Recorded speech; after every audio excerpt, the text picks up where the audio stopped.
سيادة النائب. نائب باسم حجازي، نائب كفر الشيخ ودايرة قليوب. اهلا بك يا سياده النائب، ده شرف لنا اللقاء مع حضرتك. تحب تقول النهارده فرحه نجل المهندس سعيد ابو المجد؟ بص، هو الشخصية المجاملة والمحبوبة الناس كلها بتحب تجاملها. أنا بصراحة جاي النهاردة ويعني وحابب إن أنا أشارك الباشمهندس سعيد فرحته بابنه. وكلنا يعني الناس كلها أنا شايف ما شاء الله من بدري، من قبل المغرب والناس كلها موجودة. يعني حاجة جميلة وكلنا فرحانين وربنا يتمله على خير، ودايما كده نتشارك مع بعض الأفراح والمناسبات السعيدة بإذن الله. تحب تقول للعروسين؟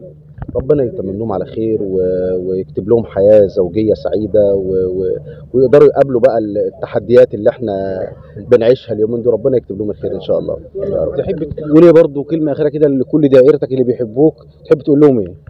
والله احنا الحمد لله، يعني احنا عايشين في اجواء الحمد لله، اجواء طيبة، والحمد لله ان احنا مصر بتنعم بالخير وبالسلام.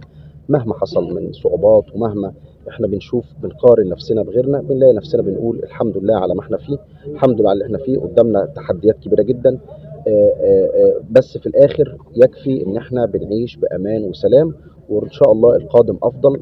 وانا شايف من يعني بحكم وجودنا في المجلس ان شاء الله شايفين القادم احلى باذن الله لمصر كلها ولدايرتنا بشكل خاص ان شاء الله. شكرا يا سياده النائب، شكرا.